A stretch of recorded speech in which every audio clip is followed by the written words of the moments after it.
আপনি এখানে কি করছেন? সেটাই করতে এসেছি, যেটা আমার অধিকার। সেদিন রাতে যা কিছু হয়েছিল সব আমার ভুল ছিল, আর এরকম ভুল আর ভবিষ্যতে হবে না। আমি ভালো করে জানি যে তুমি কি স্বপ্ন দেখছো। তুমি ওই মেয়েটাকে বিয়ে করতে চাও, তাই তো?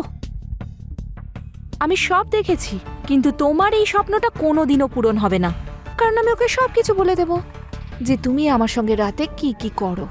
আপনার যা করার আপনি করুন, কিন্তু আমি বিয়ে ওকেই করব। সেটা কোনোদিনও হবে না। আমি তোমাকে এরকম করতেই দেব না।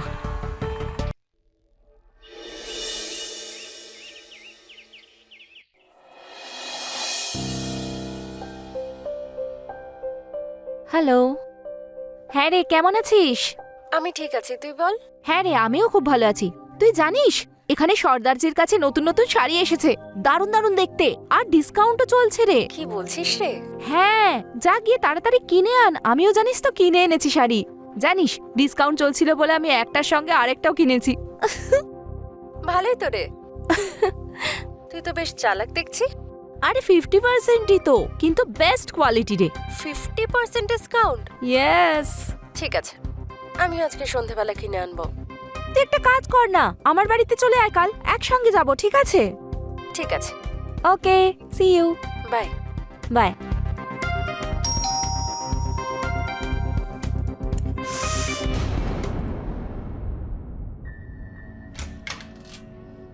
নমস্কার। মীনা দেবী কি আপনি?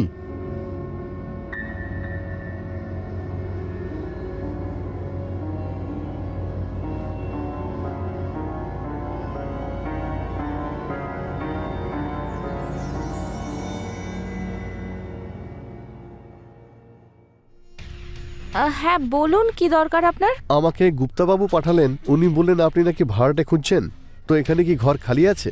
হ্যাঁ হ্যাঁ, আসুন না, আপনি ভেতরে আসুন। Thank you. আপনার বাড়িটা সত্যিই খুবই সুন্দর, আর তার থেকেও বেশি সুন্দর তো ভিতরের ঘরটা। Thank you so much. আচ্ছা, এই ঘরের ভাড়া কত হবে? আপনার যা ইচ্ছে তাই দেবেন। হ্যাঁ? না মানে বলতে চাইছি, এই রুমের রেন্টটা হলো 5,000, কিন্তু আপনি 4,000 দিলেই হবে। আচ্ছা আচ্ছা, থ্যাংক ইউ আন্টি। কি বললে তুমি? আন্টি? আমায় দেখে তোমার আন্টি মনে হচ্ছে? মানছি আমার বয়সটা একটু বেশি, হ্যাঁ একটু মোটা হয়ে গেছি, আমার বিয়েও হয়নি এখনো, কিন্তু আমি আন্টি নই। আমি যদি একটু মেকআপ করে বসি না, তাহলে আজকালকার মডার্ন মেয়েদের থেকেও কোনো অংশে কম নয়। আমাকে আর আন্টি বলবে না। কি বলবো তাহলে? তুমি আমাকে মিনা বলতে পারো। ঠিক আছে মীনা দেবী, তাহলে আমি আজকেই জিনিসপত্র নিয়ে আসি। আরে তুমি আজকে কেন, এখনই শিফট করে যাও। ঠিক আছে, আমি আমার জিনিসপত্র নিয়ে আসছি। ওকে। হ্যাঁ।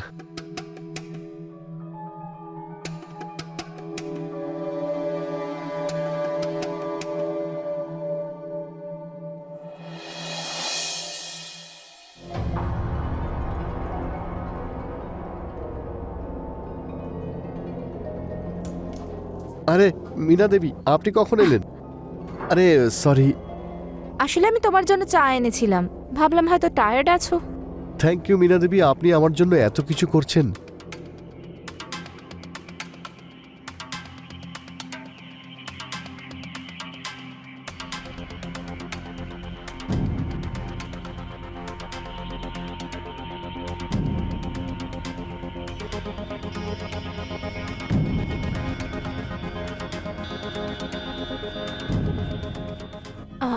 আচ্ছা অভিষেক, তুমি কি করো? মীনা দেবী, আপাতত আমি একজন অ্যাক্টর, আর অ্যাক্টিংয়ে ট্রাই করছি, কিন্তু এখন খরচা চালানোর জন্য প্রাইভেট একটা কোম্পানিতে জব করছি। Oh good. হ্যাঁ। তবে তোমায় দেখতেও হিরোর মতোই, তোমার বডি এত স্লিম ফিট যে। Thank you so much Meena Devi. এক মিনিট। হ্যাঁ,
স্বপ্নটা যে কবে সত্যি হবে। ওকে তো এক না একদিন আমি নিজের করেই ছাড়বো।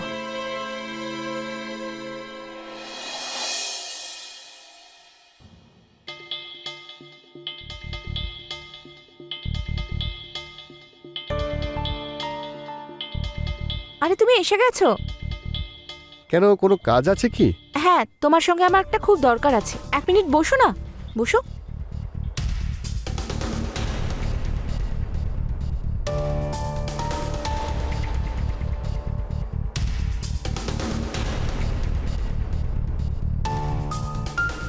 এই নাও স্পেশাল কফি, আমি তোমার জন্য বানিয়েছি। না মীনা দেবী, আজকে আমার কফি খেতে ইচ্ছেই করছে না। আরে ভালো লাগছে না মানে কি? আমি খুব ভালোবেসে তোমার জন্য বানিয়েছি। প্লিজ একবার ট্রাই তো করো। মীনা দেবী প্লিজ। প্লিজ একবার টেস্ট করে দেখো।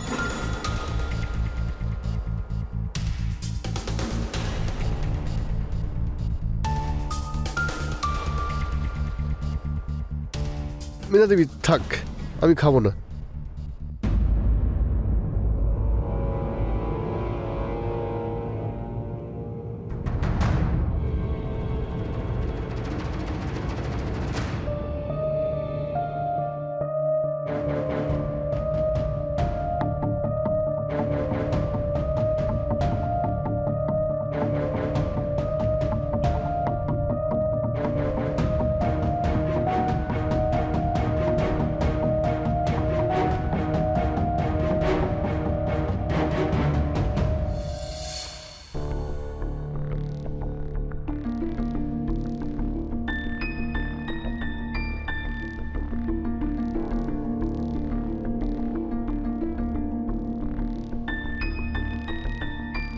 আরে অভিষেক, খুব চিন্তিত লাগছে, বসো।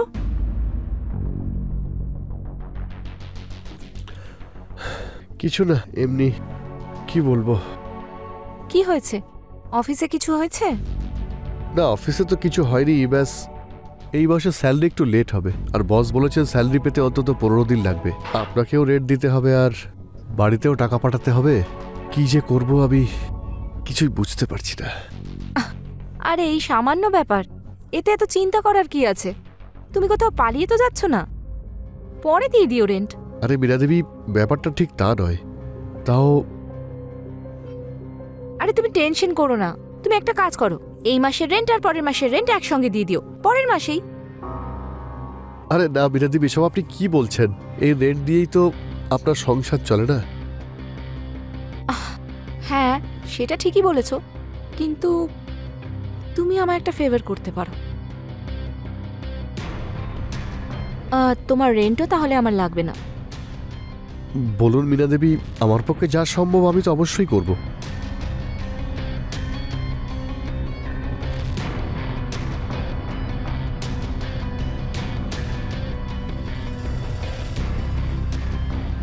তোমায় আমার কিছু চাহিদা মিটিয়ে দিতে হবে, তাতে তোমারও লাভ হবে আর আমারও।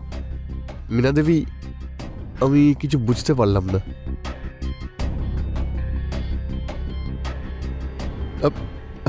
মীনা দেবী, এসব একেবারে ঠিক নয়। আরে সব ঠিক, তুমি চিন্তা করো না, আমি সব সামলে নেব। মীনা দেবী, না।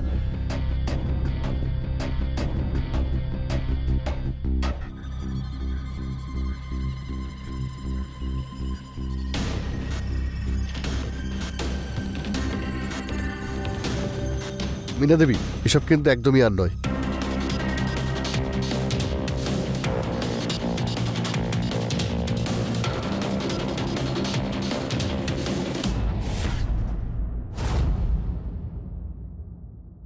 হ্যাঁ মা, আমি কালকেই টাকা পাঠাচ্ছি।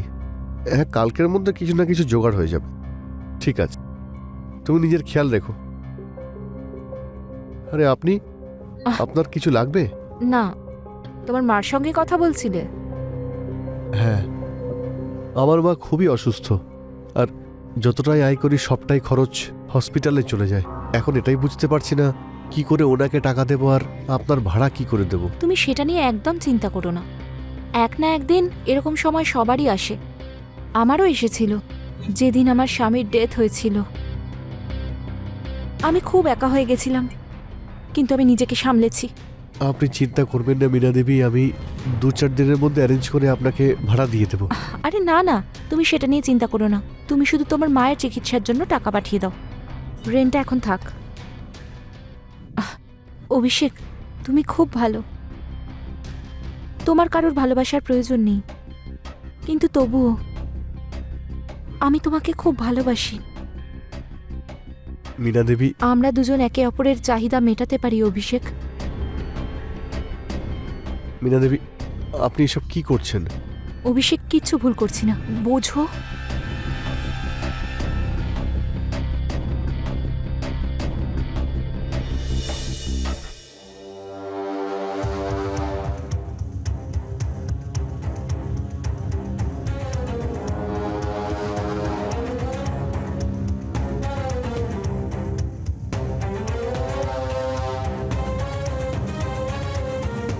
মীনা দেবী, হ্যাঁ, এসব কি?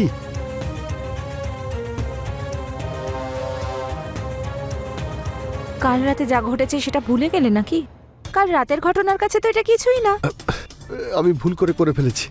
এরপর থেকে এরকম আর কিছুই করব না। কিছুই ভুল হয়নি। যা হয়েছে আমাদের দুজনের ইচ্ছেতে হয়েছে, আর তাতে আমি খুব খুশি হয়েছি। আশা করব যে তুমি এর পরেও আমাকে এভাবেই খুশি করবে, আর আমি তোমার রেন্টটা মাফ করে দেব। এরপর থেকে এরকম আর কিছুই হবে না।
অভিষেক,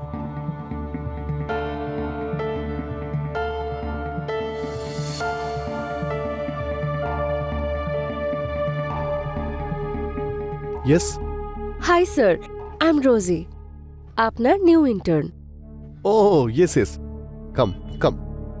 ওকে।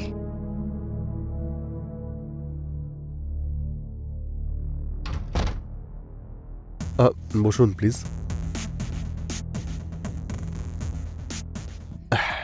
আর সবকিছু ভালো তো? হ্যাঁ। দেখো, তোমাকে এখানে রোজ 15 দিন ট্রেনিংয়ে আসতে হবে। আর তুমি জানো আমার অফিসে আমার কত কাজ থাকে, তাই বাইরে শেখানোর কোনো সুযোগই পাবো না। তাই তোমাকে রোজ এই সময় আমার বাড়িতে আসতে হবে। আমি তোমাকে সব কিছু শিখিয়ে দেবো। ওকে? Okay sir. স্যার নয়, শুধু অভিষেক। ওকে অভিষেক। চা বা কফি? কফি। ওকে, এক্ষুনি নিয়ে আসছি।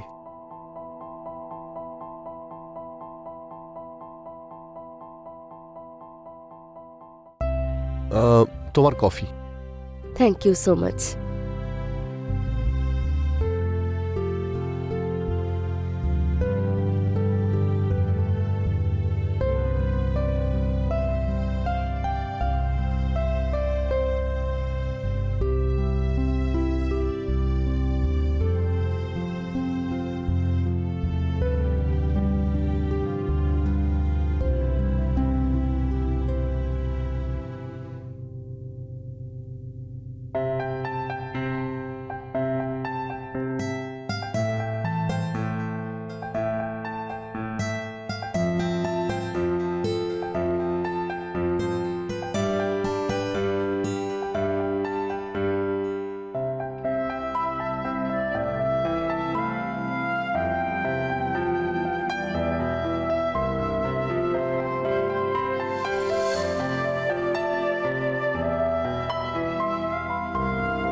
আংটিটা কার?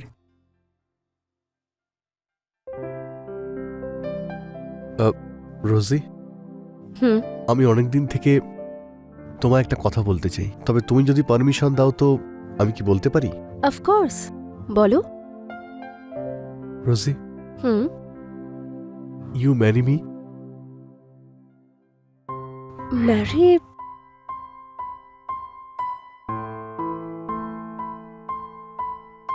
ইয়েস। সত্যি? হুম। Thank you Rosie. তুমি তো আমাকে আগেই বলতে পারতে। ব্যাস বলার সাহস হয়নি, তাই তোমাকে আমি বলতে পারিনি। তোমায় এটা আমি পরিয়ে দিই।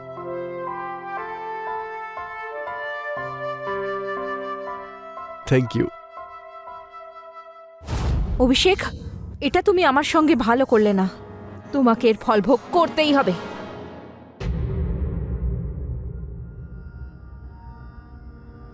আপনি আপনি এখানে কি করছেন? সেটাই করতে এসেছি, যেটা আমার অধিকার। সেদিন রাতে যা কিছু হয়েছিল সব আমার ভুল ছিল, আর এরকম ভুল আর ভবিষ্যতে হবে না। আমি ভালো করে জানি যে তুমি কি স্বপ্ন দেখছো। তুমি ওই মেয়েটাকে বিয়ে করতে চাও, তাই তো? আমি সব দেখেছি, কিন্তু তোমার এই স্বপ্নটা কোনোদিনও পূরণ হবে না, কারণ আমি ওকে সব কিছু বলে দেব যে তুমি আমার সঙ্গে রাতে কি কি করো। আপনার যা করার আপনি করুন, কিন্তু আমি বিয়ে ওকেই করব। সেটা কোনোদিনও হবে না। আমি তোমাকে এরকম করতেই দেব না।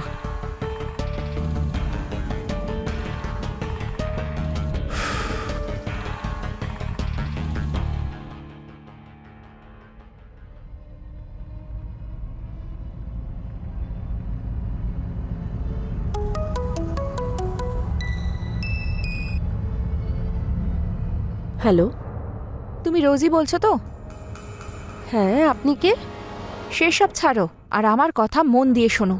যে ছেলেটার জন্য তুমি পাগল হয়ে রয়েছো, ও না 1 নম্বরের ঠকবাজ। ওর নিজের ওনারের সঙ্গে অবৈধ সম্পর্ক আছে। আর হ্যাঁ, আর দুজনে একসঙ্গে রাতে ঘুমোয়।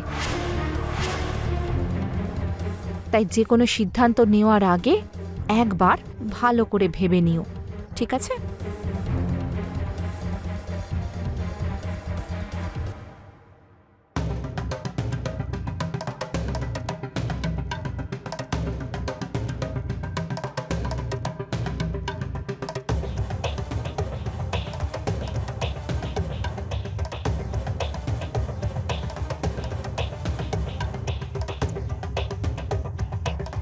কি ব্যাপার, আজ একা একা কাজ করছো? তোমার অভিষেক স্যার কোথায়? ও একটু বাইরে গেছে কোনো একটা কাজে, চলে আসবে। বাই দ্য ওয়ে, এই ছেলেটার কিন্তু জীবনটা মজাদার। একদিকে আমার সঙ্গে রাত কাটাচ্ছে, আর অন্যদিকে তোমাকে বিয়ের প্রতিশ্রুতি দিচ্ছে। এইসব কি বাজে কথা বলছো তুমি? বাজে কথা? আমি সত্যি বলছি। ও প্রতিটা রাত আমার সাথেই কাটায়, আর আমাকে ভীষণ ভালোবাসে। ওর টাচ, ওর কিস, উফ। Shut up! কি হয়েছে রোজ? সব ঠিক আছে তো? হ্যাঁ গো, সব ঠিক আছে। আমি তো ওই আন্টিকে বলছিলাম যে আমি তোমাকে ঠিক কতটা বিশ্বাস করি, আর কেউ যদি তার মাঝখানে আসার চেষ্টা করে সে কখনোই সফল হবে না, তাই না? হ্যাঁ।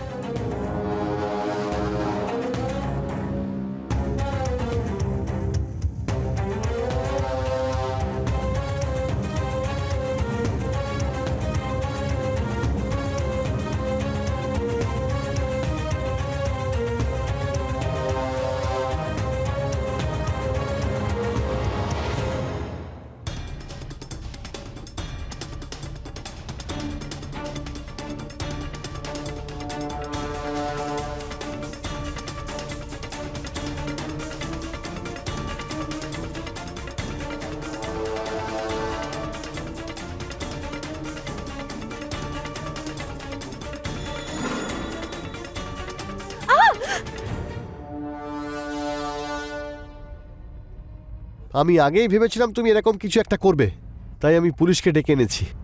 আর রোজকেও বলে দিয়েছিলাম তুমি কিভাবে ব্ল্যাকমেল করে আমাকে তোমার জালে ফাঁসিয়েছো। আমি না ভাবতে পারিনি তুমি এতটা নিচে নামতে পারো। তুমি যখন দেখলে যে আমি তোমার কথায় বিশ্বাস করছি না, তখন তুমি আমাকে মারার প্ল্যান করলে। অভিষেক, আমি তোমার ওপর প্রতিশোধ নিয়েই ছাড়বো। পুলিশের সামনে হুমকি দিচ্ছ? ওকে এখনই থানায় নিয়ে চলো, ওখানে গেলেই সব বুঝতে পারবে। চপ। ছাড়ো। রোজ, তুমি ঠিক আছো? হ্যাঁ,